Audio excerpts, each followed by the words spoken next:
السلام علیکم ناظرین، امید ہے کہ آپ خیریت سے ہوں گے۔ جس طرح ملک کے حالات میں مثبت تبدیلیاں رونما ہو رہی ہے اور بہت سی چیزیں کلیئر ہو رہی ہے، اس سے ثابت یہ ہوتا ہے کہ پاکستان کی سول اور ملٹری لیڈرشپ اور جو سنجیدہ پولیٹیکل پارٹیز ہیں یا ان کی قیادت ہے، ان کے درمیان پاکستان کو بحران سے نکالنے کا ایک جذبہ بھی موجود ہے، ان کے درمیان کوارڈینیشن بھی موجود ہے، اور سیاسی اختلافات اور ادارہ جاتی اختلافات سے بالاتر ہو کر سول اور ملٹری قیادت کو مجموعی طور پر پاکستان کے مسائل کا ادراک بھی ہے۔ جب مرض کی تشخیص ٹھیک ہو تو ظاہر ہے کہ پھر اس کا علاج ممکن ہو جاتا ہے، اور مرض کی تشخیص کی گئی ہے۔ دو تین ٹاپکس پر آج مختصراً بات کرنی ہے۔ ایک تو وہ ڈیولپمنٹ جو خیبر پختونخوا میں ہم نے دیکھی گزشتہ روز کے سابق وزیر دفاع اور تحریک انصاف کے اہم لیڈر اور سابق وزیر اعلیٰ پرویز خٹک صاحب نے تقریباً 40-50 سابق پارلیمنٹیرین کے ساتھ مل کر، جن میں سابق وزیر اعلیٰ محمود خان صاحب اور ان کی کابینہ کے 7-8 منسٹر بھی شامل ہیں، پاکستان تحریک انصاف پارلیمنٹیرین کے نام سے ایک نئی پارٹی قائم کی ہے۔ اس پر مختلف سرکل سے مختلف نوعیت کی باتیں ہو رہی ہے، مگر ایک بات بالکل واضح ہو گئی ہے کہ خیبر پختونخوا جس کو عمران خان صاحب کا ایک مرکز سمجھا جاتا تھا، اب ان کے ہاتھ میں نہیں رہا ہے۔ یہ تل حقیقت ہے۔ عمران خان صاحب نے جو پاکستان کی پولیٹیکل کاریڈورز ہے یا اسٹیبلشمنٹ کی جو قوت ہے، ایک کردار ہے، اس کو انڈر اسٹیمیٹ کیا، اور اس کا ان کو نتیجہ بھگتنا پڑ رہا ہے۔ جو لوگ شامل ہوئے ان میں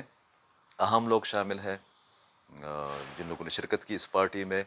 بہت انیشیل سٹیج میں ہے۔ اعتراضات اور خدشات اپنی جگہ پر، یہ کہنا بھی قابل وقت ہوگا کہ اگر الیکشن ہوتے ہیں تو اس میں اس پارٹی یا اس گروپ کا رول کیا ہوگا، مگر ایک بات بالکل واضح ہے، وہ یہ کہ تحریک انصاف خیبر پختونخوا میں اب پہلے کی طرح نہیں رہی۔ اس کے بہت سے اسباب ہے، بحث کرنا مقصود نہیں ہے، مگر ایک بات بالکل واضح ہے، اور وہ ایک بار پھر تکرار کرتا ہوں اس کا، کہ تحریک انصاف کو اور عمران خان صاحب اور ان کی گروپ کو اور پارٹی کو خیبر پختونخوا میں واقعتاً بڑا دھچکا لگا ہے، اور جتنے تعداد میں لوگ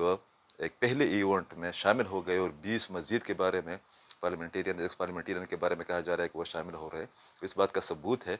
کہ یہ گروپ آگے جا کر ایک مؤثر کردار ادا کرے گا۔ اگر دوسری پارٹیوں کے لیے یہ چیلنج نہیں بن سکتا یہ گروپ یا یہ پارٹی، تو کم از کم تحریک انصاف میں ایک بڑا دراڑ ڈالنے میں یہ کامیاب ہو گیا ہے۔ ایک دوسرے ایشو پر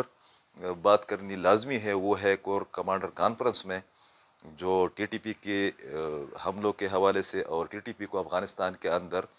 افغان طالبان یا افغان حکومت کی جانب سے جو سہولتیں مبینہ اور مجوزہ سہولتیں دی جا رہی ہے، اس پر پہلی بار گزشتہ ہفتے آرمی چیف عاصم منیر صاحب نے کوئٹہ میں کھل کر بات کی تھی۔ افغان حکومت کی جانب سے مبینہ سرپرستی کی پالیسی کو تنقید کا نشانہ بنایا گیا تھا۔ انہوں نے کھل کر کہا تھا کوئٹہ میں اپنے بات چیت کے دوران کہ وہاں پر ان کو محفوظ ٹھکانے میسر ہے۔ اس کے بعد وہ ایران گئے، ایران میں سیکیورٹی کی صورتحال پر تبادلہ خیال کیا گیا، اور جو ایرانین میڈیا کی رپورٹس ہے اس کے مطابق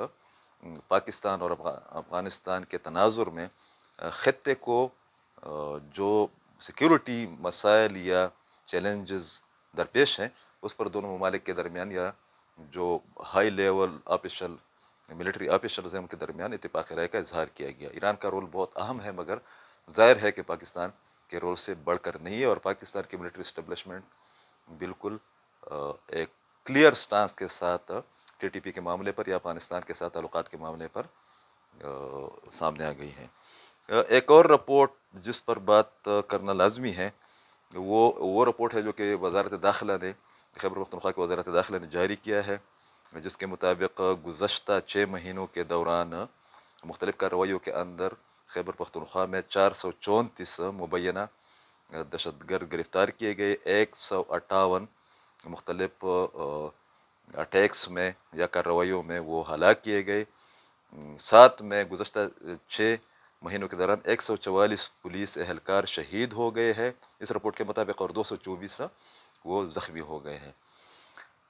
ایک نقطے پر ضرور غور کرنا چاہیے ان لوگوں کو جو کہ اس تمام معاملے کو نظر انداز کرتے رہے ہیں، یا جن کی انڈرسٹینڈنگ نہیں ہے، جن کو اس تھریٹ لیول کا جو پاکستان کی سیکیورٹی کو، خیبر پختونخوا کو خاص کر بلوچستان کو درپیش ہے، وہ توجہ نہیں دیتے وہ حلقے، کہ گزشتہ 6 مہینوں کے دوران وزارت داخلہ کی اس رپورٹ کے مطابق 158 حملہ آور یا دہشت گرد ہلاک کیے گئے ہیں، مگر اس کے مقابلے میں 144 پولیس اہلکار بھی شہید کیے گئے ہیں۔ اس کا مطلب یہ ہے کہ حملوں کی نوعیت اور کاؤنٹر ٹیررزم کے جو اقدامات ہیں وہ بیک وقت نہ صرف جاری ہے، بلکہ ان کی نوعیت اور نیچر بھی ایک ہی ہے۔ ہماری پالیسی سازوں کو، صوبائی حکومت کو، وفاقی حکومت کو ایک ایسے مرحلے پر جب ملک میں نئے انتخابات کی بازگشت جاری ہے، تیاریاں ہو رہی ہے، اطلاعات آ رہی ہے، خیبر پختونخوا اور بلوچستان کی سیکیورٹی معاملات پر بالخصوص اور پاکستان کی سیکیورٹی چیلنجز پر بالعموم توجہ دینے کی اشد ضرورت ہے۔ بہت شکریہ۔